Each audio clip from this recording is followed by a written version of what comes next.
Hồng Vân và Quốc Thuận. xin chào mừng quý vị đã đến với chương trình Vợ chồng son. Người gì đâu mà mập như heo. Ủa con nhỏ này đâu tới mà nó mập dữ vậy trời, mập như heo. Ê, cái cũng ghét cái vụ mà chọc em quá đi, em muốn cua cho bỏ ghét.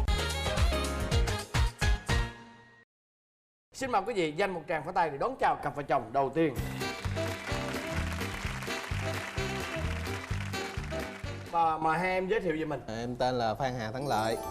Hôm nay 26 tuổi, nghề nghiệp là sửa xe. Sửa xe ô tô hay là xe máy? Xe 67 cũ anh. Ồ, xe máy cũ Đồ đó phải không? Rồi. Em tên là Nguyễn Ngọc Thảo. Em nay em 23 tuổi. Trước là em mới làm bánh mà em mới vừa nghỉ. Làm bánh gì? Dạ em làm bánh kem ạ. Tụi em đã cưới nhau được bao lâu rồi? Dạ 1 năm 4 tháng. Hai bạn gặp nhau lần đầu tiên là như thế nào? Cách đây là 8 năm là do anh kết nghĩa của em là bạn thân của anh này. Sinh nhật của em gái anh này thì chở vô để ăn thì em nghe ăn thì em cũng khoái lắm. Dạ, tao hồi em rất là ăn uống. Mới ngồi ăn thì ngồi kế anh này luôn. Ảnh làm bầm chê em. Người gì đâu mà mập như heo. Trời ơi! Ủa là chơi với ai em? Cái đó là coi giống như là mình chỉ nghĩ trong đầu thôi. Mình chỉ là mình nghĩ trong đầu anh á. Ủa con nhỏ này đâu tới mà nó mập dữ vậy trời, mập như heo. Mình nghĩ vậy thôi. Tới đâu mình buộc miệng mình lẩm bẩm mình nói ra luôn. Mà em nghe nói câu đó cái cơn em sao? Em đi học á rất là ghét ai ghẹo em như vậy. Xong lúc đó em mới bấu tay nó nát luôn, chảy máu Nát luôn. tay Dạ. luôn. Em nói là sao nói tôi vậy, cũng trả lời luôn. Ủa mà mập thiệt tao nói mập. Mai là bấu chứ lấy nguyên chén nước mắm tạt cho người ổng rồi thấy rồi. Trời ơi. Mấy tuần sau luôn á, cô này nhắn tin tới rủ đi uống cà phê. Nhưng mà lý do gì mà em nhắn tin cho bạn này? Em ghét bạn gái đúng mà. rồi. Ê, cái cũng ghét cái vụ mà chọc em quá đi, em muốn cua cho bỏ ghét vậy đó. Cho bạn ghét. Dạ. Cuối cùng là dính đúng không? Dạ. Thì lấy xe ra chạy đi xuống dưới, chở con này vô quán cà phê bờ sông. Vô tới nơi rồi làm gì cứ đeo tay, mình nghĩ trong đầu con lẽ con nhỏ này nó có ghẻ không phải. Cái thấy đeo cái bao tay ghét, mình mới đè mình giật hết cái bao tay cái túi luôn. Cũng nắm tay được rồi, xong rồi chở cổ về trường. Thì mình bỏ cái bao tay trong túi mình cũng đâu có nhớ đâu. Đi về nhà cái ngồi gờ sao thấy gì cộm cộm rút ra quăng luôn. Bữa hôm sau cổ nhắn tin họ kêu trả lại cái bao tay. mình mới nhớ lại. Mình Dục rồi. Mình mới nhớ là anh giờ lỡ anh dục rồi. Thôi để có gì chiều tối anh chở em đi uống cà phê đền. Nhưng mà trong đầu đó không có nghĩ chở uống cà phê, nói vậy thôi chứ đâu chở. Vậy chứ không chở làm gì? Chở đi vòng vô mấy cái khu mà ngay chỗ đèn sáng, cái chỗ đèn tối á. Dạ, chở vô đèn tối. Dạ đúng rồi, anh hồi đầu tiên ảnh cứ chở vòng em á, ủa đi kêu hẹn đi cà phê chở bao tay mà sao không thấy. Hồi chở vô khu tới thui em nhìn em cũng ớn ớn, chỗ sáng em không đứng chỗ hông. Đứng ở cái bụi cây nó cứ Rồi chuyện gì đã xảy ra? cái gạt chống đứng lên cái kêu ngồi đi chơi đi rồi chút nữa anh chở đi uống nước. Chở gì? Đó thì Ngồi đi chơi. dần trong đứng xe lên, leo lên ngồi, cổ ngồi trước mình ngồi á, sao á mình nắm tay, mà nắm tay không thấy động đậy gì hết rồi mình biết rồi là Đúng rồi. Chịu đèn không? Anh muốn hỏi sao cái nắm tay là gì? thì mình tiến tới mình hôn, thấy cổ không quýnh mình là biết là được rồi. Hôn đâu? Thì hôn má, Hôn má. xong rồi tới hôn miệng. Vậy là thôi. Rồi cậu có giật ra không? Không, thấy chắc hình như phê lắm để luôn. Rồi cái độ phê đó kéo dài bao lâu? Chắc cũng tiếng mấy á. Trời ơi! Tin hư đồ hết chị ơi. Trời đất ơi, hung gì mà 1 tiếng Em mấy ơi, vậy trời. em hôn 1 tiếng rưỡi mà nó có nghỉ giải lao không? Thì Nói cho anh cho mà chơi đâu mà chục tiếng mấy. cách 50 phút mình nghỉ thôi mình làm tiếp. Vậy là gì? Cứ 50 phút là bung ra để mà lấy hơi. Lấy hơi đó, rồi xong rồi tiếp luôn. Rồi sau cái bữa đó rồi có cho đi uống nước không? Dạ không, kêu thôi tối rồi về đi, không mẹ em la giờ á rồi chở em về. Bữa ông lời quá mà. Thì mình được dịp mình phải làm chứ để không vụt mất làm sao. Em, đó là lần đầu tiên em được hôn đúng không? Dạ đúng rồi. Sao em thấy sao? Em thấy sao? Chia sẻ coi. Giống như- em như thế nào? Cũng đẩy ra nhưng mà họ cứ tiến tới, ông cứ tấn công quá xong cái giống như bị dung mê hùng trận đó. Cái em để luôn. Rồi kể từ đó là hai bạn chính thức yêu nhau. Dạ, Có dạ. tính Có chia tay lần nào? Chắc cũng đã chục lần à. Nó Trời ơi! nhiều. Nó giống như là chia tay nhiều lần nhỏ rồi có một lần là Lớn nhất là lúc mà quen gần 1 năm á, đùng một cái ảnh cũng không liên lạc gì với mình hết, nhắn tin cũng không trả lời, rồi điện cũng không bắt máy, em cũng không biết chuyện gì nữa. Vì khi mà quen cô này á, lúc đó là muốn quen cho vui thôi, tại vì lúc đó là quen người ốm mà hôm nay có cái gu mập vô giống như luồng gió mới thổi vô cái mình quen thử. Thế rồi tại mấy lần chở cổ đi mà nói chung là đi chơi với mấy ông bên hội C67 mà lớn không à, cổ không có nói chuyện gì ai ghẹo, cổ cứ nhe răng cừ rồi không à. Thôi điệu này không hợp rồi, thôi nín thinh làm thinh để chia tay cho nó dễ. Mà con nít quá hay sao? Gần như con nít quá. Nhưng mà vậy thì không có nói cho mình biết, cứ im vậy. Cái em nhắn tin thôi chia tay đi, nhắn lại một chữ xong. Rồi xong xong hồ sau sơ. đó là quen mấy con nhỏ lớn hơn đúng không? Thì sau đó là mấy năm á, 2 năm mấy á, có một đợt á là Gặp cô lại. không có gặp, lúc đó bỏ luôn số điện thoại rồi, sợ quá bỏ luôn, không dám giữ xài nữa. Đâu có một thằng bạn thân cái nó cho số cho cô này. Bữa sáng đó là 14 tháng 2 về đang nằm, cô này nhắn tin tới chúc anh sinh nhật vui vẻ, mau có vợ. Mình mới cầm điện thoại lên mình mới nghĩ con điên này đi trời.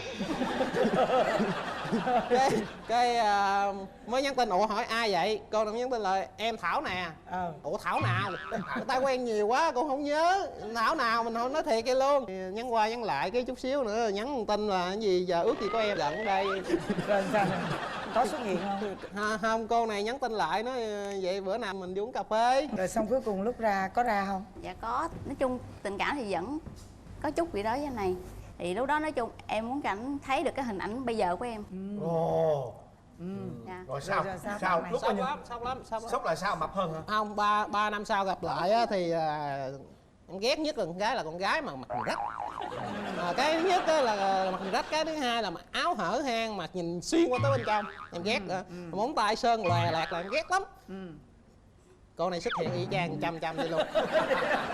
Mình đứng từ xa mình nghĩ nó rồi nó điên nữa rồi, nó điên gì nữa rồi, làm tất cả những cái gì mà nói chung là đối lập lại với em, giống như là ngày xưa em ghét cái gì là làm cái đó. Làm những cái gì mà em ghét nhất đó. Đúng rồi. Chẳng lẽ giờ có cái gói kế bên cạnh, chẳng lẽ giờ lấy cái gói vọng vô mặt cho cái cho bỏ ghét, nhưng lúc đó bực lắm kìa. Nhưng mà anh hỏi nè, có phải em cố tình em làm như vậy để mà chọc tức ông nào? Dạ đúng Đúng rồi, không? em cố tình tại Tâm vì lý. em lựa nào mà rách nhất, mỏng nhất, rồi em làm cái mặt em Tại đậm nhất. vì em Gặp biết ông anh ghét này. cái kiểu đó. Em muốn cho thấy là cái hình ảnh bây giờ không phải là đứa nít như hồi xưa nữa. Ủa nhưng mà ghét như vậy mà cố tình chọc điên như vậy thì sao lại dính? Anh này chắc thấy vậy khoái sao á, tại vì nếu mà nhìn chung quy thì lúc đó em cũng đẹp hơn cái lúc mà chia tay ảnh. Lúc đó nghĩa là hết hình, nó không còn là hình cái dáng là thịt hồn vịt nữa rồi đúng không? Đó thì được cái là tươi hơn ngày xưa nhiều, biết chăm chút hơn nhiều. Nghĩ sao mà em quyết định lấy? Cảm thấy cái tính cô này á bây giờ khác xưa nhiều lắm, hiểu mình nhiều lắm. Mình nói ra mình không kịp nói ra thì cô này đã hiểu rồi. Qua lại thì gia đình hai bên thì muốn, nói chung là tại thấy tối ngày đi qua nhà bên kia ăn cơm cũng ăn ở bển, uống nước cũng uống ở bển, tới 12 giờ khuya mới về nhà. Thì má kia thôi qua hỏi cưới luôn. Thì lúc mà hai bên qua nhà đó, khi mà bước vô tới nhà thì hai bên mới gặp mặt nhau thì mới nhận ra nhau là ngày xưa là anh em bạn bè đồ của nhau luôn, hai bên gia đình luôn. Ồ, Dạ. một cái nhân duyên đó. Vậy thì bây giờ sau khi cưới nhau về rồi, tính xấu nó có lòi ra không? Nhiều lắm, Trời ơi, lâu nhiều quá lắm. nhiều hả? Ưu tiên cho kể trước đó. Vợ mà đi làm về rồi đó, đồ đạc quăng tứ lung tung trong phòng á, chén cơm mà ăn xong hết vẫn còn để nguyên đó luôn. Mình tức tới nỗi mình đóng cửa cái rầm lên một cái là cổ mới giật mình mới biết là có mình hiện diện ở đó đó. Giống như mình người tàn hình vậy. Có nghĩa là Vô tâm. mà vô tâm. Còn nít mà đúng không? Rồi còn gì nữa không? Rồi với hai là hỏi nhiều câu vu vơ với vớ vẩn. Ví dụ anh ơi tại sao chiếc xe nó gọi là 67? Ủa anh sao con chim đó nó màu xanh? Chim đó nó màu Sao xanh. chiếc xe đó nó chạy được vậy anh? Rồi sao cô đó cổ leo lên trên lầu đó được anh? Hỏi nhiều câu Em chứ. trả lời được không? Không, em trả lời đâu có được Anh đâu. em đi lên hỏi người ta đi. Đó là những cái tính rất là dễ thương đúng không? Mà đôi khi nhức đầu lắm. Rồi con nít nó hỏi dữ lắm em ơi, hỏi tới tận cùng khi nào mình trả lời được nó mới ngưng. Rồi tới phiên em anh Thảo. Anh mê xe lắm. Tối á, nhiều khi nằm được với em xíu cái hồi ra cái anh ra ngoài xíu ngủ ngoài luôn à. Ngủ với xe luôn à? Rồi trốn ra ngoài vài gì rồi sao? Thì lựa lúc mà cổ ngủ say thì là say á. cái mình có ra khi nào mà ngoài. trốn mà trong lúc bà vẫn còn thức không? Có chứ, bị bắt hoài à. Rồi bắt còn Nhốt trong phòng luôn. nhốt phòng luôn. Còn có làm gì không? Nhiều. Hai đứa mà trốn ra ngoài hoài mà trong khi vợ lại trẻ trung như thế này, có sợ tuổi cao sức yếu không? Không sao sợ nó được. Chỉ là quen ngày xưa, tại ngày xưa mà chưa có vợ là lúc nào xe làm xong xuôi hết tất mình dựng đó là mình dang giọng kế bên mình nằm ngủ riết quen rồi, giống như giờ là cái tính vậy. Sao có khi nào mê xe hơn mê vợ không trời? Ngày xưa mà chưa có vợ thì có cái vụ đó rồi đó. Bây giờ là đang ngang hỏi. tầm chứ không ai hơn ai hết trơn á. Vậy đó hả? Dạ. Ngang 50 Ra luôn. ngoài người ta dùng chai đứa thì nhìn gái không nhìn, không nhìn xe. Giờ đâu dưới không vậy nè. Mà nhìn xe vậy em lại đỡ hơn đúng không? Gặp gái là chê rồi ăn mặc cái gốm vậy này nọ, mà nhìn xe là Bây giờ đối tượng của em ghen là cái xe đó. Đúng dạ. không? Chứ không phải con người đó. Cơ khí điện máy không nội. vậy vậy mới có nói vậy nè, ông mà ra ngủ dưới xe nữa tối tôi vác đồ là tôi đốt hết luôn vậy. Sợ. em muốn là ngủ với em nhiều hơn. Để em bớt ngủ với xe đi phải Dạ. không? Bà 67 né bà đi. Tới Thắng Lợi muốn vợ mình thay đổi gì? Bớt nói nhiều, với lại bớt lười biếng, rồi với lại đừng hỏi nhiều câu vu vơ quá em trả lời không được. Tại vì cái tính ảnh nó như là ít quan tâm tới em á, nhiều khi ảnh mê coi xe trong điện thoại á, khi em nói chuyện nó không có màng tới vậy á. Em muốn nói để cho anh nói chuyện với mình, gây sự chú ý vậy á. Thì bây giờ vậy nè em, giờ dễ lắm, giờ thỏa thuận đi. Thì em cứ canh, ví dụ như khuya thì 11 giờ cho tới 12 giờ là cái giờ phút đó là anh phải để dành cho em. Rồi sau 12 giờ em ngủ rồi anh muốn ra xe đó chuyện của anh. Còn những cái mà chồng em đam mê cái chuyện mà phải coi xe đó là cái đam mê nghề nghiệp rồi. Chẳng thà em để mê bà 67 đi còn hơn là Mê cái một bà nào đó. 78 hả? Đúng không? Ừ. Còn kệ em mà muốn cho vợ em bớt hỏi những câu vu vơ đó ha. Có con sau này tự vợ em sẽ phải trả lời cho con em những cái câu hỏi. vu vơ thế để nó biết thấy cảnh là thế nào. Thấy Rồi, chưa? cảm ơn tụi em. Rồi, cảm ơn Thắng Lợi với Thảo nha. Dạ. Thấy không có đẹp trai nên em cũng không để ý. Vợ em lúc đó thì lại gọi là thất tình. Cũng ý đồ là rủ đi chơi xa, đi ăn Tết xa nhà để dớt em luôn. Bây giờ thì xin mời quý vị dành một tràng pháo tay thật to thật kêu để cùng gặp gỡ cặp vợ chồng tiếp theo.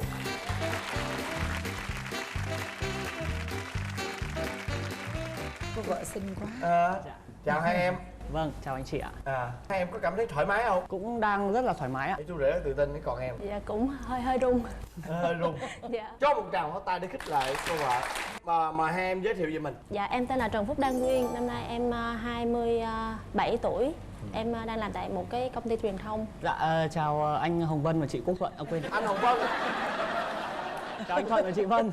Em là Phạm Văn Điều. Em năm nay 28 tuổi. Cũng đang là nhân viên của công ty truyền thông. Đó, hôm nay anh Thuận là gặp đối thủ rồi nha anh Thuận. Tôi nói cho anh biết à. Rồi bây giờ hai bạn hãy truyền tin cho tôi biết rằng là hai bạn là gặp nhau lần đầu tiên là ở đâu? Ở công ty truyền thông, thì hai người này cùng làm truyền thông. Đúng không? Đúng không em? Đúng không? Đúng rồi. Đó, Ồ, thấy hay chưa? thế. Rồi nhưng mà là cơ duyên gì các bạn lại là tiếp xúc nhau rồi quen nhau rồi yêu nhau và cuối cùng là cưới nhau? Em thì cái lần đầu tiên mà em gặp vợ em bây giờ thì là cái một hôm em ngồi ở gọi cái lễ tân của công ty, vợ em nó lại chạy sang vào công ty, nhìn rất là lạ, vào chị cho em mượn cái kim để em may lại cái ba lô, thì cũng gọi là có để ý từ đợt đấy. Còn em thì có để ý. Tại vì thật ra lúc đó em nhìn em thấy không có đẹp trai nên em không để ý cho lắm. Ăn mặc hơi bị lôi thôi rồi ngồi đó. Giống như nhân viên đến xin việc em cũng không để ý cho lắm. Rồi tiếp theo. Lúc đó là vợ em đang có quen một anh cùng làm Cùng làm với em luôn. Dạ đúng rồi. Sau đó thì khoảng tầm một thời gian, vợ em lúc đó thì lại gọi là thất tình. Lúc đó là tụi em có một cái hội 3 người với nhau, có một anh ở cùng công ty luôn. Thì mới quyết định là Tết thì cả 3 đứa đều đang không có tình yêu. Em thì đang thất tình, anh kia cũng thất tình, anh này thì đang chưa có bạn gái. Nên là quyết định là rủ nhau về quê anh này chơi. Thật ra lúc đó thì cái anh đồng nghiệp ở trong công ty á, anh cũng hơi thích em. Cho nên là chắc là cũng ý đồ là rủ đi chơi xa, đi ăn Tết xa nhà để nhưng mà ảnh lại chưa xong việc, cho nên là em với anh này lên xe về Đắk Lắk trước. Không ngờ là trong cái chuyến xe đó là vớt em luôn. Định mệnh. Hết tay chân luôn. Ngồi trên xe thì nói chung là cũng phải đi một đoạn rất là dài, thì cũng hỏi là có mỏi không, có cần mượn vai không. Ôi trời. Có mượn, thì đấy cho mượn vai này, dựa vào Rồi mượn luôn. mượn luôn đến bây giờ đó. Em Chị hỏi nè, vợ em đẹp quá, em có ghen không? Em thì cái gì cũng biết, ngoại trừ không biết ghen thôi. Có thiệt không? Em rất là thắc mắc cho tới tận bây giờ luôn. Em hỏi hoài nhưng mà không có kể với em. Tức là cái đợt đó là em đi công tác trên Đà Lạt, thì ở nhà chồng em mới đi nhậu với lại bạn trai cũ của em, thì hai ông này ngồi nói cái gì nhau không biết, thì lại gọi điện cho em khóc lóc tùm lum hết, khóc qua điện thoại, khóc vật vã mà em không biết khóc chuyện gì. Em hỏi thì không nói, mà lúc đó thì em đang liên hoan với đoàn ở trên Đà Lạt, đang hát karaoke rất là vui, em bực mình quá, em cúp máy, em lại gọi điện cho một cái chị khác ở công ty, em kêu chị ơi, chị ra chị xử lý giùm em đi, em đang hát karaoke rồi. Xong rồi chị đó ra dỗ dành thì một hồi cũng nín khóc, nhưng mà cũng không nói lý do tại sao. Tới bây giờ cưới nhau rồi cũng không biết tại sao hôm đó khóc luôn. Em hỏi thẳng chồng đi, khóc Sao vì lý vậy? do gì? Em cũng không biết tại sao hôm đấy em như vậy. Em cũng không có nhớ. Bình thường thì nhậu khoảng 10 hoặc 12 lon gì đó, đâu là bị quên mất mình làm cái gì hoặc là mình nói gì hoặc là các thứ. Đâm ra là không có gì để nhớ mà kể lại với vợ cái vụ đấy. Không nhớ luôn. Thật em không Quá, nhớ phải được. có cái anh kia đỡ ha, hỏi coi sao. Các em yêu nhau bao lâu thì mới cưới? Dạ gần 4 năm ạ. Wow, 4 năm. Vậy thì tất cả mọi thứ cho đến Suôn sẻ hả? cái cho đến cái ngày cưới nhau thì cái tình yêu của các em có suôn sẻ không? Suôn sẻ, hầu như không có chia tay cho đến gần lúc cưới. Khá căng thẳng. Em nói chung không biết là cái nguyên nhân là chính xác là cái gì, nhưng mà em chỉ nhớ con nói câu là bây giờ cưới không cưới thì thôi.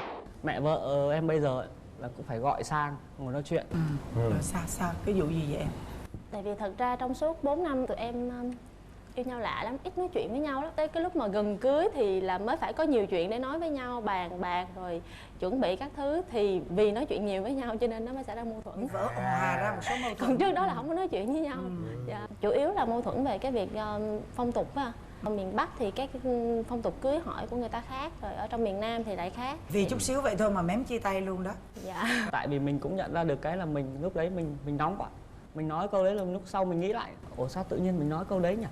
Là mình biết mình sai. Thôi bây giờ chuyển sang cái giai đoạn cái gì đâu clip. Bây giờ anh muốn hỏi em An trước tiên nè, em có vỡ mộng gì về cái cô vợ này hay không? Dạ, nói chung là ở trong chăn thì mới biết chăn có rận. Ôi trời ơi, Bên chân có rận đấy. trong cái chăn của bạn nó có bao nhiêu con rận? Cũng nhiều con rận nhưng mà em mới bắt được khoảng 3 con rận to. Rồi. Có hai cái em kể trước là cái nết ăn và cái nết ngủ. Gọi cái nết ngủ của vợ em thì đúng là bá đạo nhất, gọi là chắc nhất cái vịnh Bắc Bộ này luôn. Vậy em ra đây em nằm em tả cho anh coi. Em tả không tả được. Đơn giản nhất là cái hôm gần đây là có Euro, chẳng hạn như hẹn là khoảng 2 giờ dậy xem Euro cùng với chồng, rồi đặt báo thức cứ 5 phút một cái báo thức, 5 phút một cái báo thức, nó báo thức liên tục. Bắt đầu nó kêu từ 2 giờ cho đến 8 giờ sáng. Mà vẫn không thức. 8 giờ sáng mới chính xác thức dậy để anh ơi mở tivi coi Euro. Em ơi 8 giờ sáng rồi. Dạ. Còn đỉnh điểm hơn nữa là hôm mà nhà em có khách, tối hôm trước đã gọi là sáng đi chợ mua đồ về nấu đồ ăn, không thèm dậy. Còn em cầm hai chân em kéo ra giữa giường, nửa người trên giường, hai chân dưới đất, cũng không dậy. Thế là em đi chợ trước, sau đi chợ xong về mở cửa ra vẫn còn đang nằm ngủ, nửa trên nửa dưới vẫn ngủ, nửa trên nửa dưới. Hay thiệt. kinh khủng luôn. Rồi đó là nết ngủ. Còn cái nết ăn thì em không hiểu cái bụng vợ em ăn gọi là ăn triền miên, Ăn như lúc nào cũng ăn được đó đúng không? lúc nào cũng ăn mà ăn gọi là bất chấp tất cả mọi thứ, có trừ cái lá xoan đáng quá không sơi được thôi, còn lại ăn được hết. Buổi tối thì làm đĩa cơm chiên gà xôi mỡ to tướng, vừa được 30 phút anh ơi đói quá, làm đĩa bánh cuốn, 2 cái trứng vịt lộn nữa, xong ly trà sữa. Em không hiểu là ăn cái gì ăn gì. Mới đây không? Mới đây thôi ạ. Vậy mà vẫn mảnh mai quá. Ăn nhiều nhưng mà có đi bác sĩ chưa?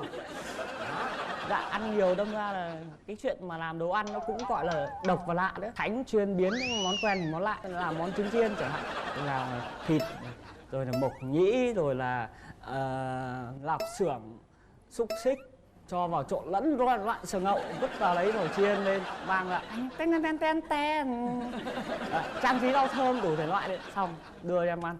Nhiều khi em bảo không hiểu là mình là người hay là heo nữa, ăn những cái đồ mà giống Đúng rồi, không cảm đúng không? Cái con rận thứ ba thì con rận này thì hơi bị to. Vợ em có cái tính giận cái là bỏ về nhà mẹ, người ngoài người biết, người ta không hiểu cho thì người ta nói mình thế này thế kia. Đó là ba con rận. Vợ Bây giờ đi, tới vợ em kể nè. đi. Đó. Dạ, cái tật xấu đầu tiên của chồng em rất khó chịu là nhiều chuyện. Nhiều chuyện cực kỳ, trời ơi. Tôi nói chở em đi ngoài đường, chạy để cái thấy 3-4 người đang tụ tập bên lề đường, quay lại ngó mà ngoáy cái đầu lại nhìn cái người ta đang làm cái gì. Rồi đơn cử như cái chuyện vợ chồng giận nhau, ví dụ như ngay cả em giận chồng em có bỏ về nhà mẹ em thì em cũng không nói gì với mẹ hết, mà qua hôm sau là cả công ty biết hai vợ chồng giận nhau. Tức là người đàn ông thích chia sẻ. Em chỉ nói với mỗi người. Rồi cái người đấy lại là cái người mà nói với công ty em đúng không? Đúng rồi, người ta truyền thông đi nhiều người. Công ty. Tâm số thứ hai của chồng em là đàn ông mà khi mà say á thì thường là bộc lộ hết được cái gọi là cái thật nhất trong lòng mình. Cái thật nhất. Dạ, chồng em thì có một cái tật là bình thường thì nhìn rất là điềm đạm như vậy, nhưng mà khi mà say vô là thích sờ mó. Sờ mó nữ. Dạ, sờ đùi, sờ ngực của mấy anh con trai nhà nhậu chung. Trời ơi, trời ơi.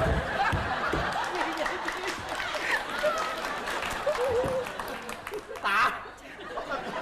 Sờ đuôi, sờ má, sờ ngực. Trời ơi.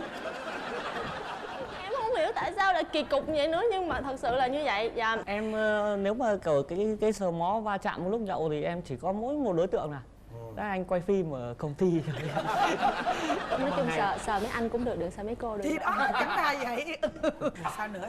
Dạ, nhưng mà qua hôm sau tỉnh lại thì không nhớ gì hết. Qua 15-16 chai là không nhớ. Dạ, cái lý do mà vì sao mà em mỗi lần giận lên á em hay bỏ về nhà mẹ. Tại vì ảnh khi mà ảnh say lên á, giống như ảnh không có kiểm soát được nữa, không còn biết mình là ai, không còn biết là mình đang làm gì nhiều, nên thật sự là em sợ không làm chủ được bản thân. Cả bản thân mình. Nói chung là tại vì những người nhậu xỉn á, rất là dễ bị xích mích với hàng xóm. Không, chỉ ăn hiếp có vợ thôi, còn lại tất cả mọi người đều rất là vui vẻ.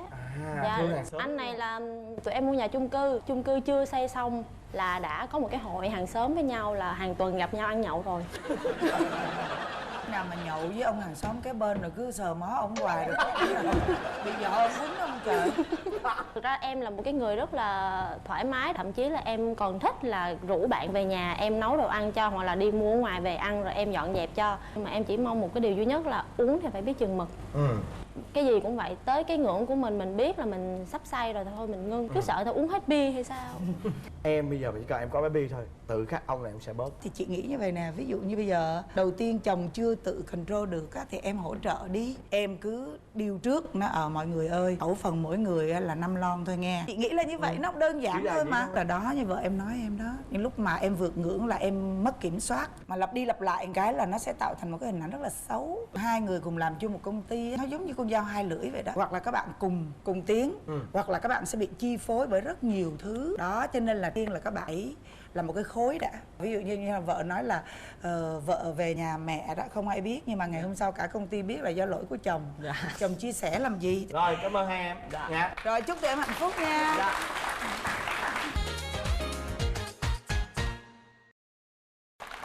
Và bây giờ là đến phần kiểm tra hữu ý và bốc thăm may mắn. Chúng ta có các phần quà như sau. Trước tiên đó chính là một phiếu quà tặng chăm sóc sức khỏe và sắc đẹp tại hệ thống Shin House Spa và Cosmetics trị giá 3 triệu đồng. Món quà thứ hai đó chính là một bộ sản phẩm sữa ông chúa viên nang hiệu Biflex trị giá 2.300.000 đồng. Và món quà thứ ba đó chính là một bộ sản phẩm chăm sóc răng miệng của công ty dược phẩm Hoa Linh, bao gồm kem đánh răng dược liệu Ngọc Châu bảo vệ lợi chắc chân răng. Và món quà thứ tư đó chính là một miếng cước chua nồi kèm theo một cặp vé xem kịch do người đẹp Hồng Vân tài trợ. Và bây giờ là phần kiểm tra hiểu ý. Mời các bạn nghe kỹ câu hỏi. Chồng bạn sợ nhất con gì? Rồi, quay lại đây đi cưng. chồng của em sợ nhất con gì? Hỏi ra. Con vợ, con rắn. Rồi, thắng lại. Chồng em sợ nhất con gì? Mở ra. Con rắn. Không sợ con gì? Rồi mời hai ông chồng. Thôi mời hai cô vợ bước qua. 1, 2, 3. Rồi, Thắng luôn. như vậy là vợ chồng em được quyền chọn một trong 4 màu. Dạ, Em chọn màu màu xanh. Màu xanh. Thắng lợi. Màu đỏ. Rồi, Thuận và chị Vân sẽ mở trước để xem trong này là gì nha. Mời khán giả đếm từ 1 tới 3 nào. 2, 3. Hai cặp vợ chồng chúng ta xin mời đếm nào. 1, 2, 3. Như vậy thì khán giả của chúng ta sẽ có một cơ hội nhận được phần thưởng trị giá 3 triệu đồng, đó chính là một phiếu quà tặng chăm sóc sức khỏe và sắc đẹp dành cho cả hai vợ chồng tại Shin House Spa và Cosmetics. Tuy nhiên để nhận được phần quà này chúng ta phải trả lời được câu hỏi của chị Hồng Vân. Và câu hỏi đó như sau. Câu thứ nhất, Cô vợ cặp đôi thứ nhất gặp chồng lần đầu tiên ở đâu? A. Tại công viên, B. Tại nhà chồng và C là tại quán cà phê. Câu thứ hai, có bao nhiêu người trả lời đúng giống như bạn? Kính thưa quý vị, đến đây thì thời lượng dành cho chương trình Vợ Chồng Son đã hết. Chúng tôi xin nói lời tạm biệt. Và nếu như chúng ta không coi được các chương trình Vợ Chồng Son đang phát sóng thì chúng ta có thể xem lại trên kênh YouTube MCV Media hoặc trên HTV Entertainment. Và chắc chắn là chúng ta sẽ gặp lại nhau vào tối Chủ nhật hàng tuần lúc 22h30 với chương trình Vợ Chồng Son trên kênh HTV7. 18 giờ thứ Bảy tuần này, xem gì trên HTV7? Những cô nàng siêu đáng yêu, những anh chàng siêu hài hước,